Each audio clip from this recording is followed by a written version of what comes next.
Thank you, Michael, and thank you to everyone else who's joined. Thank you to all the speakers. I won't name each of them because we want to get going. In any other year, and frankly, over the last 2 decades, probably if the West Seattle Bridge had closed and we've been going through this process, that would have dominated the news. It would have been the #1 news story for the region. But unfortunately, 2020 had different plans for us. On February 29th, 2020, we had our first case of COVID-19 in King County. It was a few weeks later that during inspections of the bridge that engineers working for the Seattle Department of Transportation noticed there was accelerated cracking. Sam Zimbabwe, the director of the Seattle Department of Transportation, called me and said we needed to urgently close the bridge. It was the right thing to do, and I want to thank Sam and his team for their rapid response to that in the middle of, if people can remember, was just a very difficult few weeks at the beginning of the pandemic, and it's been difficult since then, but that was a time of heightened difficulties.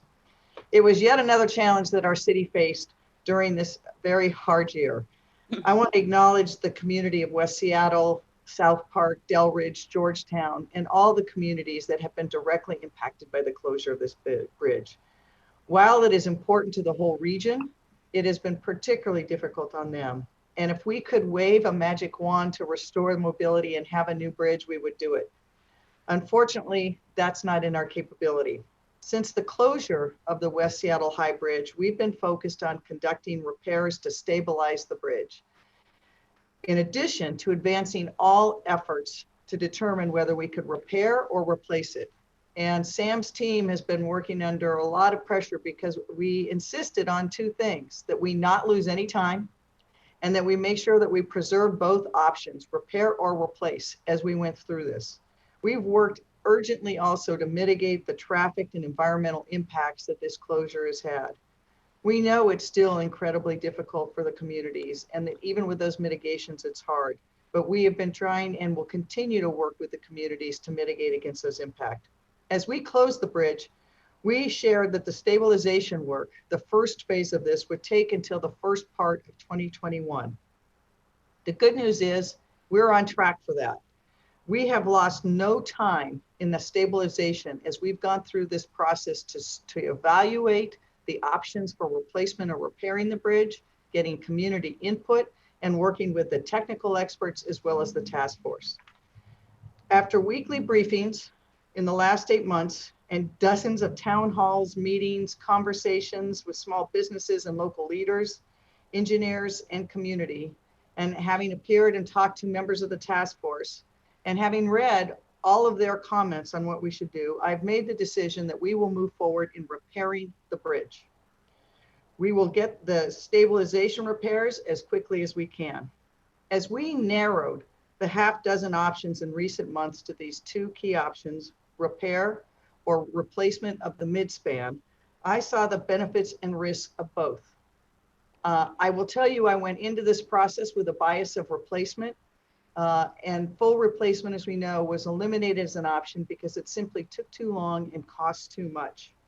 When making the decision between the repair option and the replacement of the midspan, I weighed a number of really key principles. The first, of course, was safety.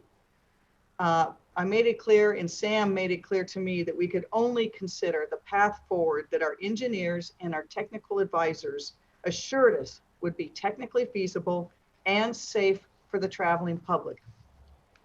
We also looked at the speed to restore mobility. It has been a priority from day one to restore mobility in this corridor. It is the workhorse of Seattle. It carries over 100,000 trips a day in usual circumstances.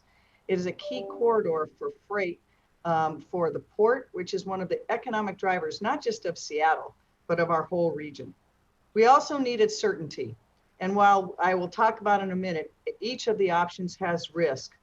We wanted to make sure that looking at the options, we used the lens to determine what had the greatest amount of certainty to restore mobility in a reasonable time frame at a cost where funding was obtainable. We also looked at the impacts on the communities, both on how long the bridge was out, how long it took to replace it, and what that looked like in replacing. We know that we wanted to minimize the impacts on the Duwamish Valley and West Seattle, as well as the adjoining neighborhoods and communities and the port. Jobs and economic recovery are critical to our city.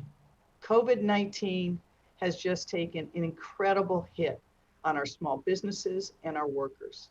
And while we're fortunate to have sectors of the economy that have been able to continue, like our construction industry and our tech industry, the port jobs are critical, not just for today, but for the future of our recovery.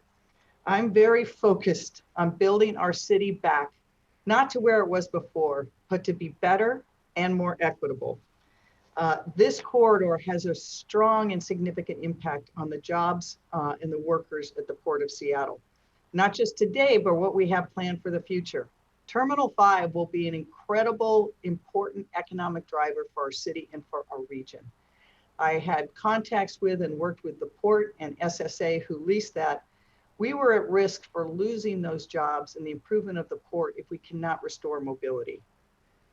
I also looked and relied heavily on community input and the input of our technical advisors. After a dozen of town halls and listening to people, talking to the task force, conversations with local officials, it was clear to me that there was pros and cons on each of the options. And not surprising for Seattle, people were pretty much split down the middle. But the factors that I just viewed were the factors that everyone seemed to be focused on, as well as how do we make sure that we are looking to the future? Not just restoring the mobility of today, but how do we look to the future and make sure that we're looking at mobility for the future that is climate friendly and better. Moving forward with repair. So given those factors, I made the decision that we'll move forward with repairing the high-rise bridge. Work has already begun. That's the important thing people to know. The work we have been doing to shore up the bridge is the path to repair. And we anticipate that we will be able to restore live load by mid-2022. Over this year, we've been stabilizing the bridge. SDOT looked at a series of options. And that was everything from a submersible tunnel to full replacement, to just shoring up the bridge, to repairing the bridge. As I said, full replacement was eliminated because it's just too costly and takes too long. And it did not move us to a place where we could reduce car traffic. 10, 15, and 20 years from now, we should be a city that is not reliant on vehicles and cars. We need to be moving to a more climate-friendly options. That left us two options, repair or the replacement option, sometimes dubbed the rapid repair because it was rapid replacement because it was rapid compared to full replacement. But it only replaced the mid-span. I will tell you that I want to thank Sam and his team because as we eliminated the replacement option, we talked a lot about coming up with options for a quicker replacement scenario. And Sam and his team looked across the United States to Asia to Europe to see examples there. And when we found that rapid replacement or the replacement of the mid-span, I was very intrigued. I thought maybe we had found it. It was in many ways on paper exactly what we were looking for. It was a longer period of time, 2 years for repair versus 3 years for replacement. But it has some significant hurdles that at the end of the day made me the decision that we would do repair. Because of the tight timeline that SDOT brought to me, which I asked them to do, a very aggressive schedule, we could not afford any significant delays, hurdles, or challenges, or it would move that time frame for replacement forward maybe significantly. And this include obtaining the financing, finishing permitting, finishing consultations with the tribes, making sure that we could get the financing from the federal government, and was clear that we could not begin demolishing the bridge till we had certainty that we would have the financing for this much more expensive option. That's a commitment I had to make to the people of Seattle. And after looking at that timeline and exploring what a realistic timeframe for both financing and permitting and the environmental reviews, it was clear that I could not look the voters and people in Seattle in the eye and say we'd be back on that bridge in 3 years. And then all likelihood, it would be longer than that. And a cost of $400 to $600 million, I knew that the federal financing would be difficult to obtain. We've had many conversations with our delegation. I want to really emphasize they've been extremely supportive, and I know they'll go to work for the city of Seattle, as will members of our state delegation. But in conversations, we had hoped that we would have a federal infrastructure bill this year, and that we could put this replacement of the West Seattle Bridge in the queue for that. It didn't happen for all the reasons we've seen in Washington, D.C. and its dysfunction. But in conversations I've had, including speaking with the chair of the House Committee on Transportation and Housing, it is anticipated that they won't take up an infrastructure bill until sometime next year and might not complete it until late next year.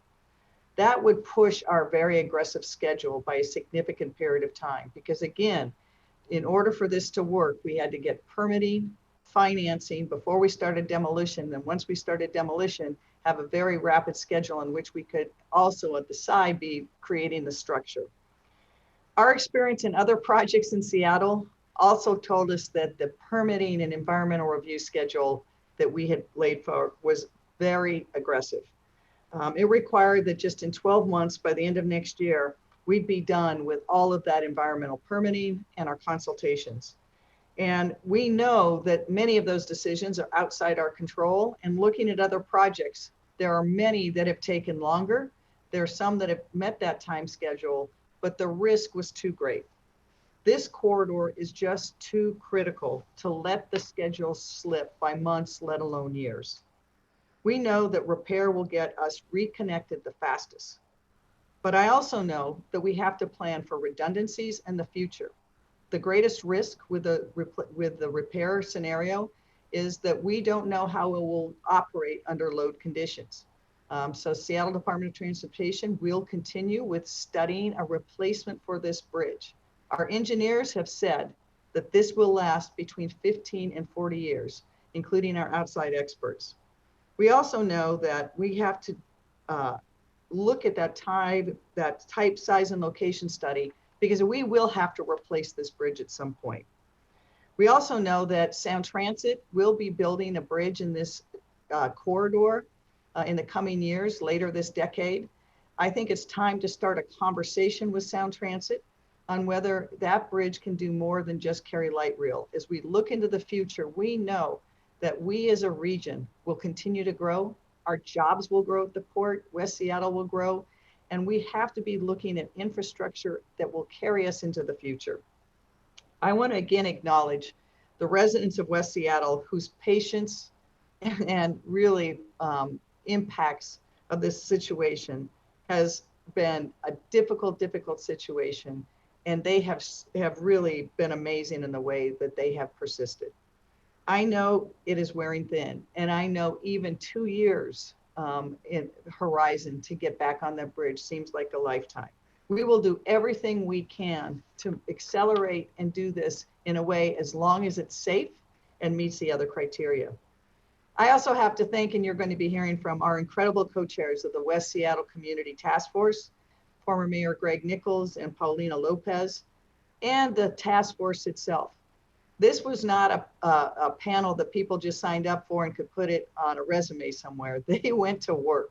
We had multiple meetings. They were briefed by the experts. They gave excellent questions. They asked me questions in multiple meetings I had with them. And then they each gave me their thoughtful input on how they viewed the various factors.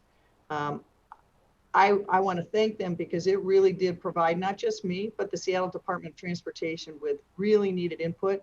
And it required us to be smarter and better because those questions came, they were thoughtful. I also want to thank the Seattle Department of Transportation.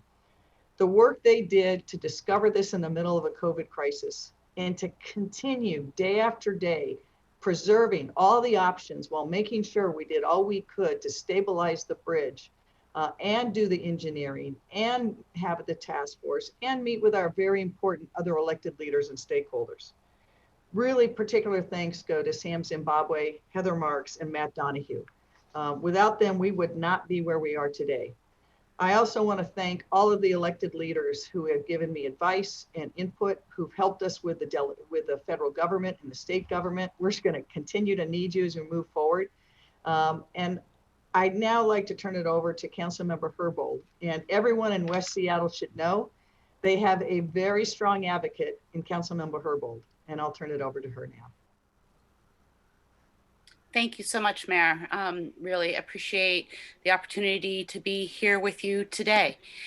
So I just want to start out by saying I believe that the mayor's decision to choose the repair pathway for the West Seattle Bridge has been thorough, thoughtful, and inclusive of a diversity of perspectives, as well as the input of SDOT's independent technical advisory panel.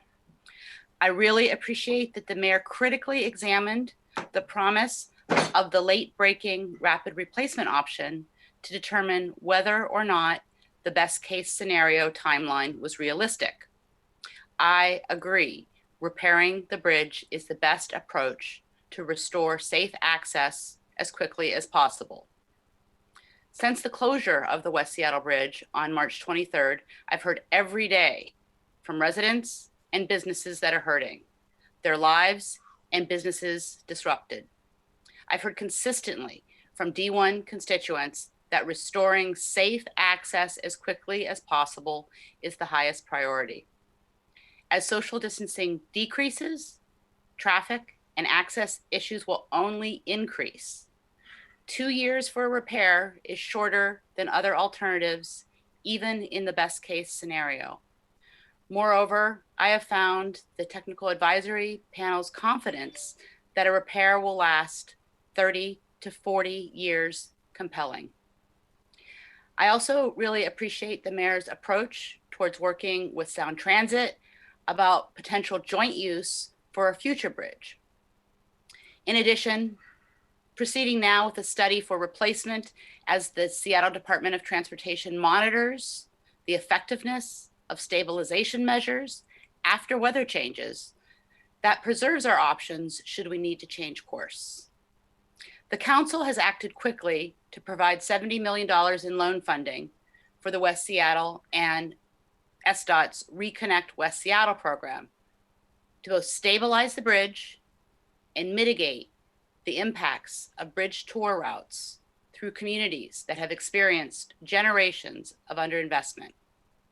We are poised to authorize $100 million in debt in the 2021 budget, with $50 million in bonds listed in the city's capital improvement program for 2022.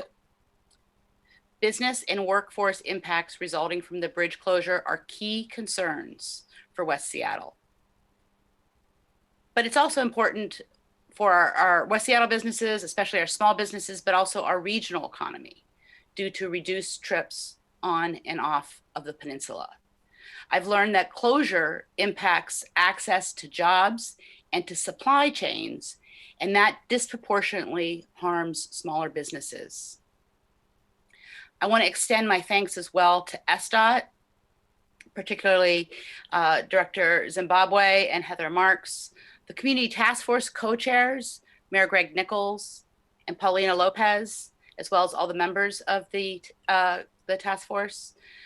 Together, you've led us to this critical decision for all of District 1, the surrounding neighborhoods of Soto and Georgetown, and the region. Thank you.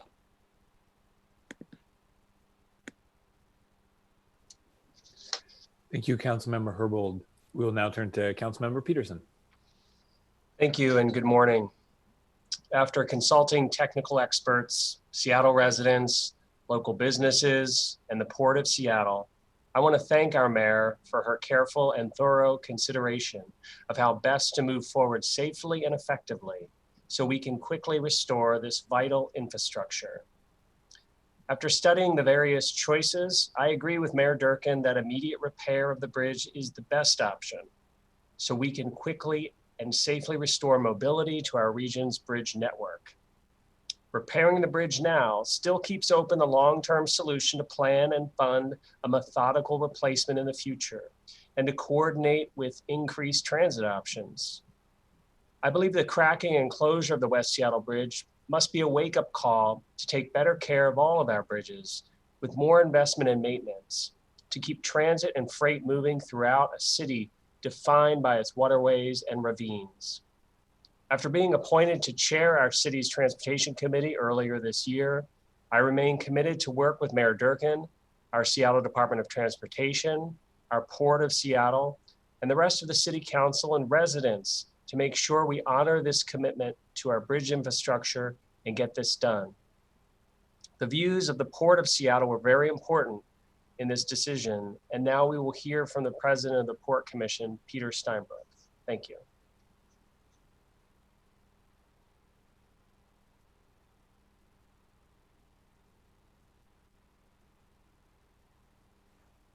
Commissioner Steinbrueck, you're on mute.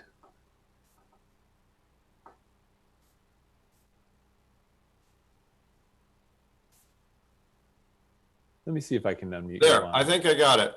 You got it. Buenos Wonderful. dias. Good morning. This is a great day for Seattle, for the region. Thank you so much, Mayor Durkan, for your decisive leadership as we witness here today, and to all of the task force members, the outstanding co-chairs.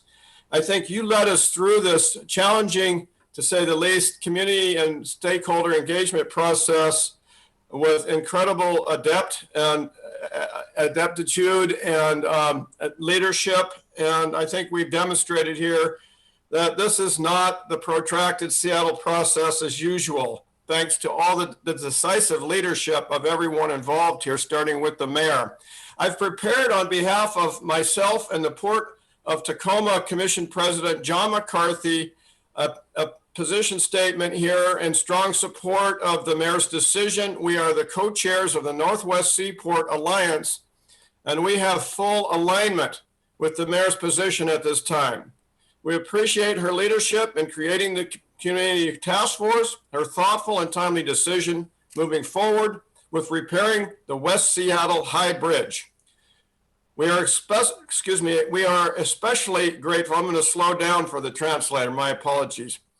We are especially grateful for her strong acknowledgement of the importance of considering the Northwest Seaport Alliance's marine cargo business, especially with respect to Terminal 5, as this is our lifeline to continuing operations and the thousands of jobs that are represented there and businesses. We look forward to engaging with our city partners, stakeholders, SDOT, and around the long-term type, size, and location study. Someone will have to define that better than I can. That is now underway. Connected to that work, we expect that the city will minimize any risk of future unplanned closure and will be coordinated closely with Sound Transit as they move ahead with their own planned Duwamish crossing. We commend the tireless work of the SDOT team and recognize how much they have invested to bring this project to this point. Like so many others, the safe and rapid restoration of vehicle capacity and traffic mobility to the High Bridge is the highest priority for us. The congestion on both the Lower Swing Bridge and West Marginal Way is of great concern as we make final preparations to turn over Terminal 5 to our tenant next year under a 30-year lease.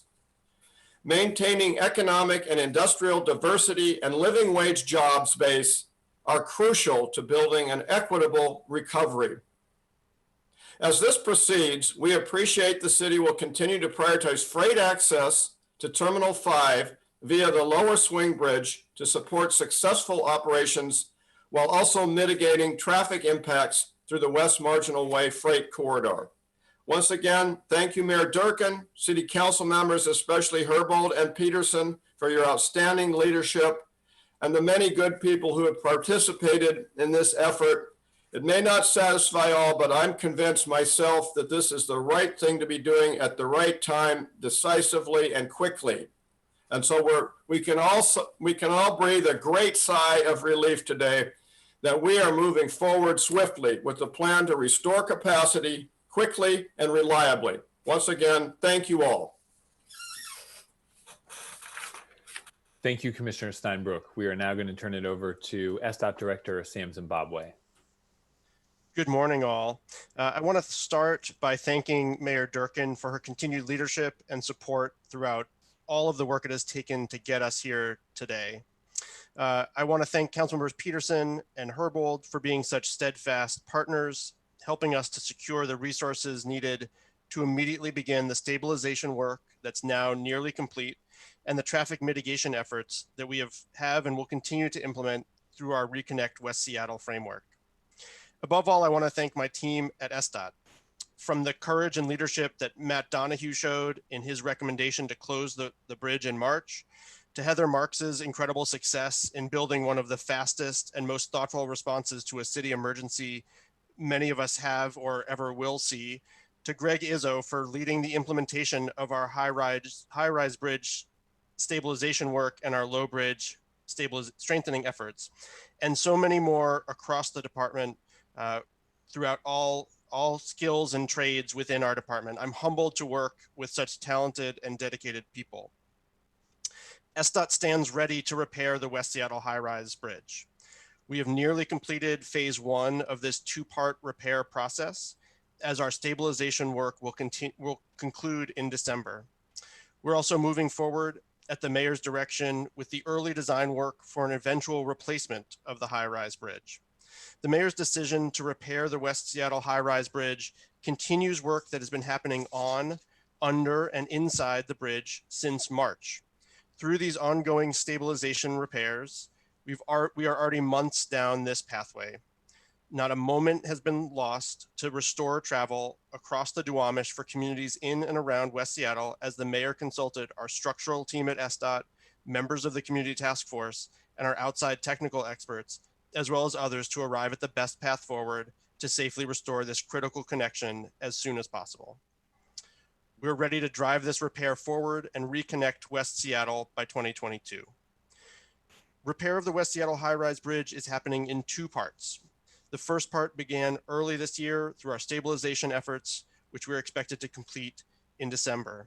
The second part of the repair work is currently being designed by our consulting team at WSP, with implementation beginning in the spring of 2021.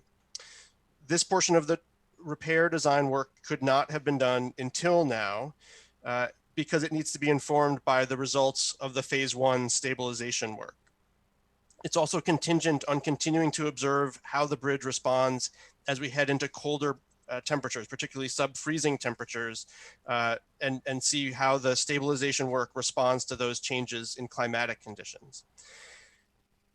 It will take partnership and courage at all levels of government to restore travel quickly and plan for an eventual replacement that leverages opportunities for improved connectivity. Though Mayor Durkan and SDOT are confident that repair is the right decision to most quickly reconnect this critical transportation link, the pathway remains a challenging engineering solution, and we need to approach it carefully and diligently to manage the very real risks that we still face. But I know that together we can continue on this path and on this timeline. Finally, as both a West Seattle resident and as the director of SDOT, I want to make very clear that this is not just another construction project. This is a human-centered emergency with profound impacts on equity, our families, on economic recovery. Though it's the fastest path forward, repair still comes with a long-term emergency closure of the high-rise bridge that is disproportionately impacting communities of color in West Seattle and the Duwamish Valley as they absorb the vast majority of detour traffic in areas already facing higher levels of pollution, asthma, and environmental injustices. Our Reconnect West Seattle framework has already implemented many traffic improvements, with lots more slated for 2021, but any efforts on the bridge come with double focus and effort on the ground to keep our communities safe. With that, I will now turn it over to someone who has made much of the work possible and better, Paulina Lopez, co-chair of the West Seattle Bridge Community Task Force. Thank you so much, Director Zimbabwe. Good morning, everyone. I'm really thankful for this morning to be here. I want to thank Mayor Durkan and SDOT leadership, of course, our community task force members for an incredible, dedicated, inclusive work on this challenging topic. We have learned so much through this process these past 5 months. Very dedicated meetings, just not the meetings on the task force, but behind the scenes, and quite frankly, sometimes complicated and very technical. We have said from the beginning that all impacted communities, particularly those in the Duwamish Valley, needed a seat at the table with a full menu so that we can come and don't be representing those voices. The impacts of the increased traffic and the additional air pollution of our communities, as you all know, are very real. And we feel that the leadership in the city have listened and understand that. And we really thank you for that. As we have agreed with my co-chair, former Mayor Nichols, the process brought us into a good decision that will limit the amount of time on the Duwamish Valley. And so the impact of the deterred traffic will avoid additional environmental and safety burdens. I'm very thankful for our community members that had the opportunity to give feedback and influence these decisions. All these big decisions always should be represented by community impacted. Reconnecting West Seattle and mitigating impacts during the prolonged closure is the real hard and necessary work, but we look forward to ensuring these efforts will continue to meet the needs of our communities most impacted. We and I personally will continue to advocate for healthy and fair mobility. Thank you for referencing climate. I think we need to continue prioritizing our future and our vision, reducing emissions and encouraging increasing capacity for modes of transportation. We need to keep on working together and towards an equitable recovery, giving priority to those who have been disproportionately impacted by environmental and racial injustices. Thank you so much for being with us through this. And I am going to pass it along to my co-chair, former Mayor Nichols. Thank you, Paulina.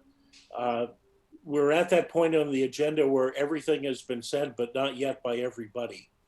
So I will attempt to be brief, but always beware when a former elected official says that. We expect our mayors to make hard decisions. And I have some experience having sat in that chair. The decision to close the bridge on March 23rd, I think, was a gutsy decision by Mayor Durkan and the SDOT team. It shut down an incredibly important arterial connection, but it did so in the pursuit of protecting the public, and public safety has to come first. So while we all in West Seattle and South Park and Georgetown are affected by that decision, we thank you for keeping our safety primary. The second challenge then was to do the due diligence, to look at the different options, sort them, find out what the community felt about those, and then make a decision. And while we as a community are split, probably close to 50-50 along repair versus replacement, I always found that people were more than willing to give a mayor the room to make a hard decision when they believed that it was made in the pursuit of common good. And I think, Mayor Durkan, you have demonstrated that through your very thoughtful comments this morning and the process that you have gone through to listen to the community and listen to technical experts in making this decision today. So I want to thank you. I want to thank your SDOT team, who we've had a wonderful relationship with, not always smooth and happy, but at the end of the day, we came to agreement around the things that needed to be done to make our advice meaningful to you, and also to try and make this as possible for people to live through as we can. There's a lot more work to do. In fact, the task force is meeting this afternoon to review the decision that's been made and what effects it's going to have. And we need to continue to focus on the fact that people who are required to use this corridor during peak hours are going to be extraordinarily impacted for 2 years. And that's a long time, and it's going to seem a lot longer when you're sitting in that traffic. So we will continue to work with you, Mayor Durkan, and your team at SDOT to try and make this as smooth a process as possible and make this a very successful decision. So thank you all. And the task force, we expect to see you sharply at 2 o'clock this afternoon. With that, I believe our next speaker is Barbara Moffat. We on the task force really benefited from the technical expertise that they were very generously willing to share with us. And I think our advice was much better because of that. Thank you, Barbara. Thank you, and good morning. On behalf of the entire 8-member Technical Advisory Panel, or TAP, we would like to thank Mayor Durkan, the City of Seattle, and in particular SDOT for having had the opportunity to walk alongside and provide outside independent technical input during this process. We know the Mayor's decision considered many varying factors, including input by the TAP. It was important to understand the behavior of the bridge before making a determination as to the feasibility of repair. The forensic data provided by SDOT allowed WSP to perform the analyses that confirmed this understanding, and we applaud the approach taken by SDOT for immediate stabilization measures, which will feed into the upcoming repair methodologies. In summary, the TAP unanimously supports the Mayor's decision for the quickest, least expensive option to restore connectivity to West Seattle. As with all technical solutions, there remain questions, and SDOT will continue to monitor the bridge and repairs as they plan for the future. We are pleased to provide technical guidance on this challenging issue. We are also heartened to hear that the city plans to continue efforts toward a type, size, and location study that will be required for a future bridge replacement at some point. It is prudent to undertake those efforts now to be poised and ready for the future, and the TAP is grateful to have been involved in helping lead to today's decision. And with that, I will pass it off to Laura Radford, who is the director of the West Seattle Junction Association. Thank you. Thank you.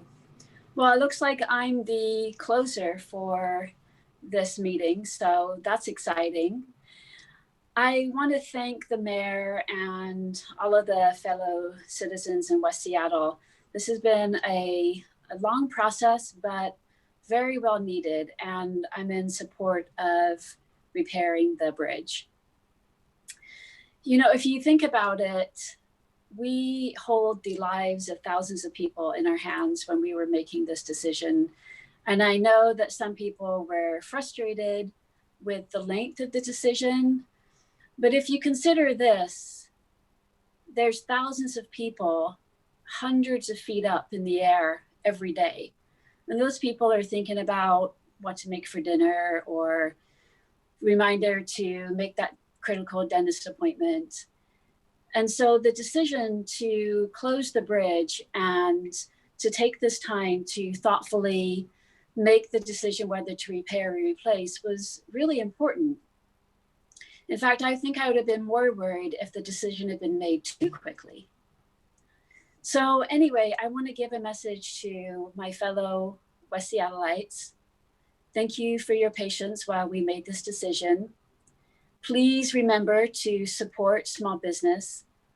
In the next couple of years, we're going to need you more than ever. And to the greater Seattle folks that are listening today, don't forget about West Seattle. Pack a picnic, turn your GPS on, and come over and visit us. Thank you.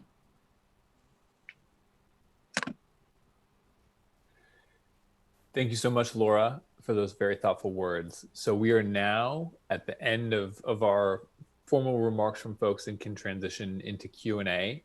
So just a reminder for everybody who's in the attendees portion of this morning's press conference to please use the digital hand raising function if you would like to ask a question for any of our panelists. To the extent possible, if you have a specific question for a specific person, please direct it to them in your asking of it. And for those who are unable to come off mute, you're welcome to use the chat function and I will read it out loud. However, for everyone watching at home, it would be greatly appreciated if you could articulate your questions yourselves, since not everyone can see the chat.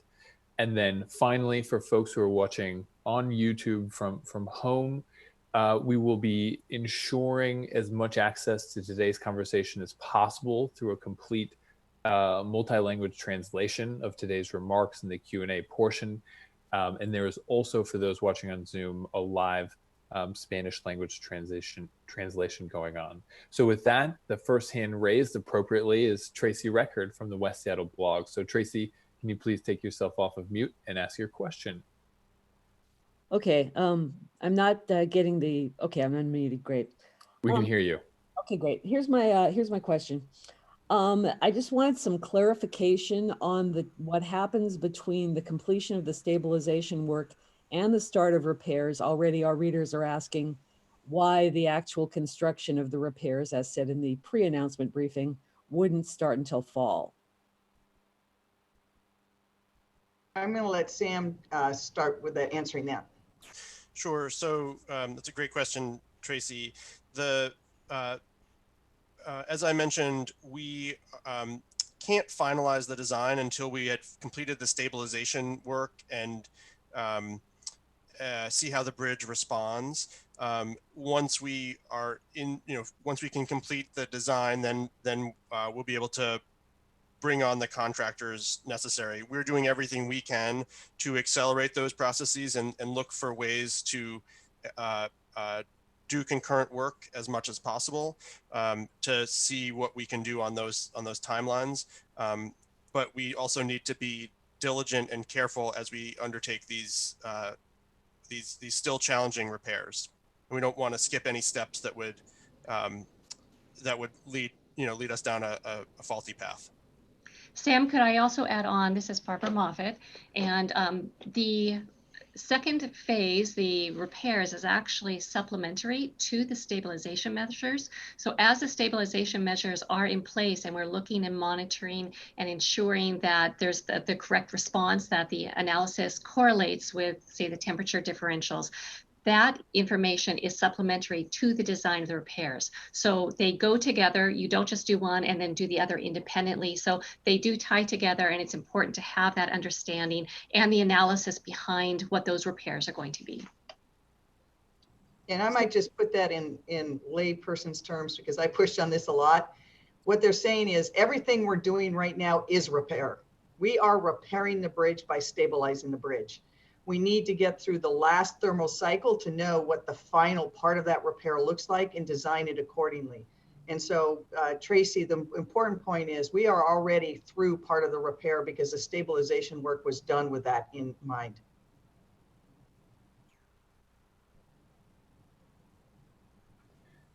Thank you, Mayor. Thank you, Tracy.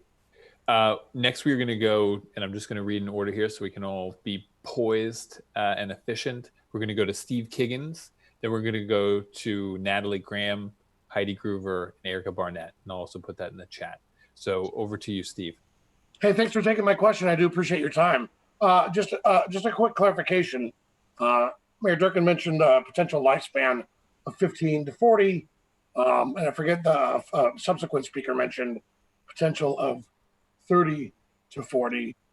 And if you could just clarify that and also explain maybe why that lifespan seems to be so short. Well, let me see if I can take that. Thanks. This is Sam Zimbabwe again. The bridge was originally designed with a 75-year design life, and we think that by executing the repairs successfully, we can still achieve that full design life of that 40 years. There's a little bit of uncertainty, and nobody can fully accurately predict the future. But we think that by repairing the problems that we have seen and the challenges that presented themselves, that we can still achieve the design life.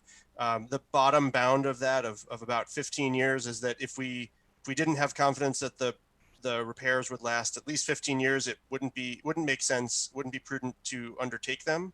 I will again say that there's some uncertainty, and we don't have full clarity of what the future will bring in terms of the life of the bridge, but that is where the bounding right now comes. As we go into the repair design, we will also be looking a bit more at all of the components of the bridge and understanding what might be needed as the bridge continues to age to make sure we achieve the fullest design life possible.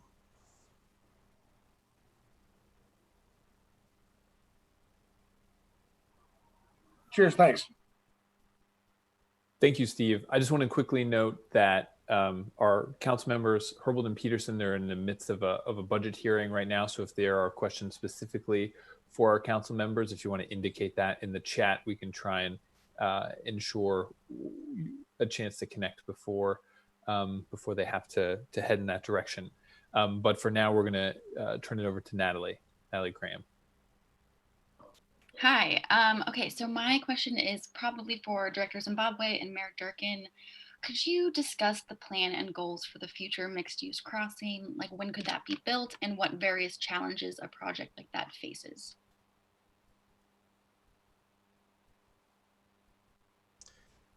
So, Sound Transit is currently in the process of doing environmental work on the West Seattle to Ballard link extension. They're in the midst of an environmental impact statement process. And I think the discussion is about how a future connection of the Duwamish, sort of what the design of that would look like as Sound Transit prepares for a light rail connection. So there's a lot of questions still to be answered around that, but we're in the midst of that environmental process in partnership with Sound Transit.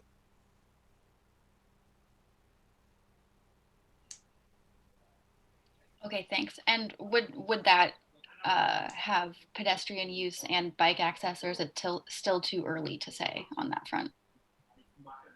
Yeah, I think it's a little bit too early to be able to say anything about that at this point. Okay, thank you. Thank you. We're now going to go to Heidi Groover, followed by Erica Barnett, and then Mike Lindblom.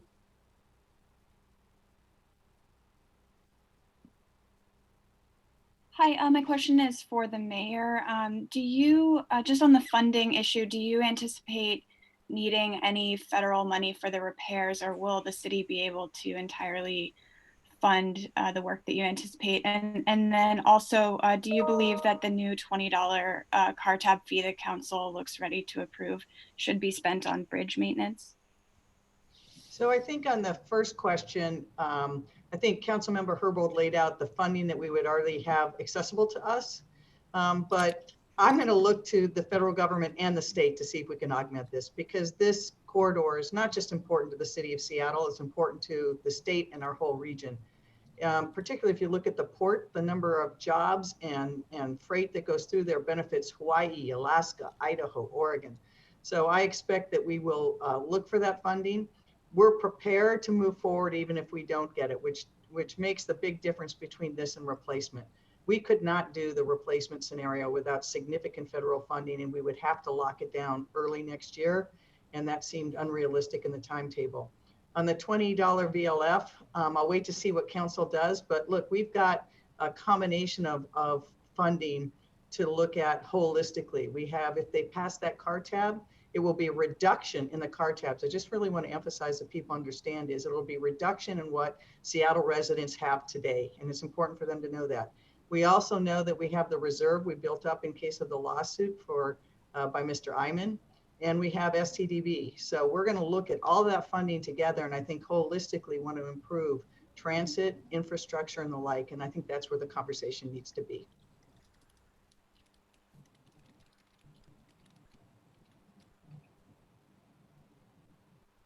So do you have a preferred source of more money for bridge maintenance? I think we have to look holistically at all that funding and get the community input, stakeholder input to see holistically how we do that to fund both infrastructure, but also our transit needs and our other mobility needs.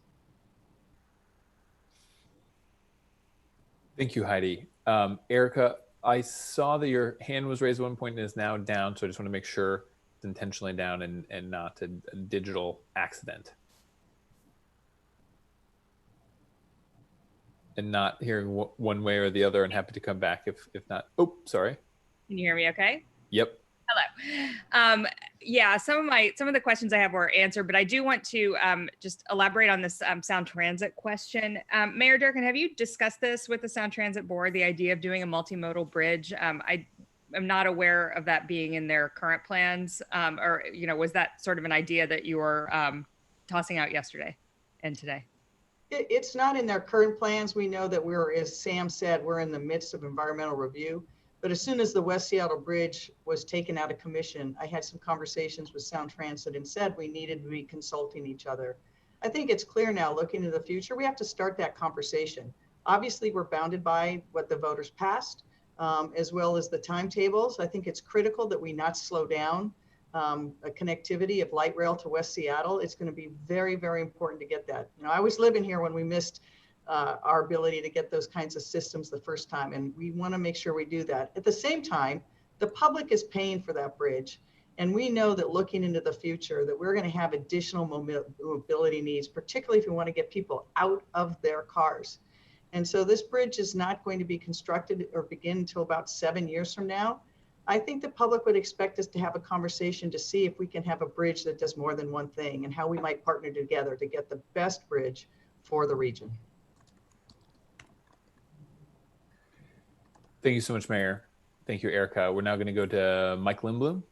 And after Mike, Graham, I know that you had your hand raised at one point and don't see it up now, but just highlighting that if you did intend to have your hand still raised, you'll be following Mike. So Mike, over to you. Yeah. Yeah. Can you hear me? Hello. We can hear you. Yep. Okay, yeah. My question is directed mainly toward Barbara Moffat on behalf of the TAP. The cost benefit analysis predicts that they would need 6 months for engineering and about 12, 13 months for construction work to do a lasting repair job. I've heard a lot of pushback that it should be achievable much quicker than that. Do you believe SDOT can save significant time? And how do you size up this project in difficulty, complexity to other post-tension bridge repairs that you know about around the country? Thank you for the questions. To speak first to timeline, the timelines in the CBA were realistically conservative, if I may say that. And a lot of the timeline does depend on methodology of delivery. So if we go with something called a design bid build, which is often standard for a bridge or repair, replacement, anything like that, that has a longer time frame. So we were trying to bound on the outer side in the CBA what that time frame could be. My understanding is that there are other methodologies. GCCEM is a very favored methodology that does reduce time frame by allowing the contractor to be involved during the design phase to help advance that along the way. And so I think that by using an alternate delivery methodology, we'll be able to get it advanced and open potentially sooner. There's possibility for having a partial opening where you can have some lanes opening while the repairs are going on. So there's a lot of things to consider and to discover as part of that, but the design has to be done and then it gets delivered. So would I like to see it done quicker? Yes. Do I believe it's possible? Yes. But there's a lot of factors to be considered as well. As Sam mentioned, they're also going to be taking a look at all other components to ensure that what is being repaired is comprehensive.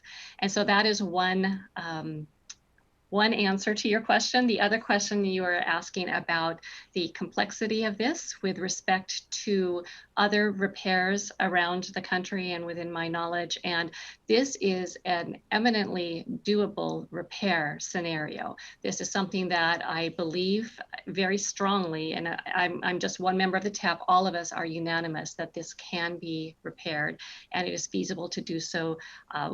Complex, not necessarily. I would like to point out that back in the original design documents, there was a provision made for future post-tensioning being added on the inside of the box. And that is along the lines of what this repair will do. So it was something that was considered back in the day, was not needed nor required. And so it is going along with what a standard methodology would be for a repair. And I hope that answers your question. Yeah, pretty well. Yeah, and you mentioned GCCM. Would or could Kramer be just kept on? Let me jump in there because I think I I don't don't want Barbara to get out of her lane a little bit here. That's a big X for me. Yeah. So I think these are good questions, Mike. I think we've tried to present realistic timeframes throughout this process, and as we've said, we have met the timeframes for every milestone of this project as we've laid them out. And this is an urgent challenge that we are doing everything we can to do as quickly as possible. I will also note that the stabilization work that has happened required the bridge to be closed. We have opened up the deck of the bridge to allow access for the larger equipment, and we had to take traffic off to hang the work platforms from the bridge. As we go forward, we'll likely be able to take some folks up on the bridge and be able to walk through and show what has been done. And you'll be able to understand that there's no way that we could have done the work that has been done now, even if it were structurally sound, with traffic on the bridge. We don't know yet, and as Barbara said, we don't know exactly what methods will be needed. So it's way too preliminary to say whether there's any opportunity to restore traffic before we complete the full repairs of the bridge. So we are looking at every possible avenue to do this as quickly as possible, while also making sure that we do it with the diligence and the care that we are successful and get the full life out of the bridge. All right, thanks. Thank you, Sam. Thank you, Mike. I am now going to turn it over to Graham Johnson. And Kara, you also did have your hand up previously, and just flagging it. If you did intend to ask a question, you'll be following Graham. And we're going to be pretty close to time after that.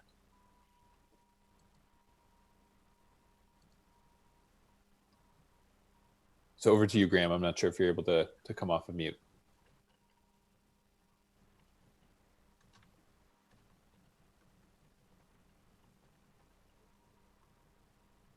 Okay, perhaps not. Kara, did you want to ask a question?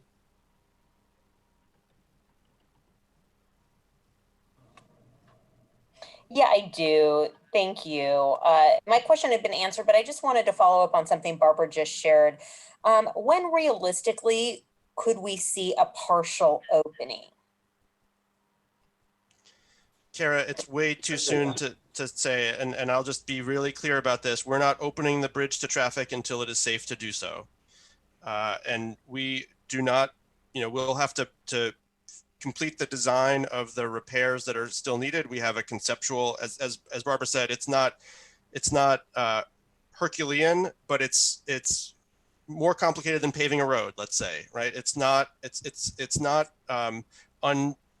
unprecedented. It's not non-standard, but there's a lot of care and diligence that we'll have to take, and we'll have to make sure that we can do that successfully. As we know more about that and the construction methods that we'll need to undertake to do that work and how the bridge continues to respond, we'll be able to answer some of those questions going forward. But at this point, we don't anticipate that we can open the bridge to traffic prior to the completion of the repairs. Thank you, Sam. Thank you, Kara. And thank you to Mayor Durkan. We are at time. I want to thank everybody for being here. Before we close, I'm going to turn it over to the mayor for one last chance to make some remarks, and then we're going to close out. So thank you, everyone. Mayor Durkan, over to you. Thank you, Michael. And again, thanks to everybody who's on this call and everybody who gave input. I just want to stress a couple things that I think you heard here is, while getting mobility back in that corridor is critical and was one of the important factors we weighed, it could not be weighed in isolation. And I think that's why you heard Sam and others speak so strongly about the necessity to consider both safety and certainty and the impacts on the community. And we have seen, as Sam mentioned, this has disproportionately impacted some of our communities of color, particularly in South Park and other areas. And so as we proceed, we want to continue to mitigate against those impacts. We will move as rapidly as possible, but we cannot sacrifice safety and certainty for speed alone. And so I'm very grateful for all the work that we've done. Really, what we've done in the last 7 months has progressed at a pace that no project I've ever seen in the city of Seattle has been able to do. on multiple paths, ensuring the safety for the community as well as advancing this very important road project. I also want to say that we are moving forward knowing that while as we heard, it is the unanimous advice from the technical advisors that the repair option should last for that period of time. We've all just gone through most of 2020. And none of what we've experienced in 2020 was predicted by anybody. In fact, some of you may recall that at the turn of the new year, there was one of the publications did a, what does the future hold for Mayor Durkan? And they had people, that had astrologists and palm readers. I can tell you a pandemic, an economic crisis, a racial reckoning, the failure of a bridge, the failure of the pier, were not in any of those predictions. And so I think that you are hearing us be even more cautious. We're telling you that there are risks that exist, and we're going to mitigate for those risks. That's why we're going to plan today to start thinking about how we repair that bridge in the future, because we know we have to. It's why we talk about joining with Sound Transit and seeing if we can partner on things in the future. Because what we do today is not just for today. Every decision we make is to put our city and our region and the people and businesses of Seattle in a better position looking to the future, where we come out of COVID better as a city, more equitable, and moving closer to our climate goals. And so there is no guarantees, but I am very, very thankful for all the expertise we've gotten, both from our outside advisors and from the Seattle Department of Transportation, and the great input we've gotten from the people you've heard here today, as well as the task force on this very important structure. So I want to end with one last thing. We are in the middle of a pandemic that is getting worse in the city of Seattle. And anybody watching this, please do not gather with people at Thanksgiving. We've seen a rush on our testing sites for people who are getting tested so they can gather. This is not the time to do that. We need to double our efforts to make sure that we get this virus under control. So please don't gather, wash your hands, wear your mask. We know it's hard. We know this has had incredible impacts on every business and every resident of the city of Seattle, but we're at a critical and perilous time. So I want to thank everyone for all they've done on the West Seattle Bridge. And as we move forward, we will continue to have the same level of transparency so the public knows exactly where we are, what we're doing, and what we're seeing. Thank you, everybody. Take care.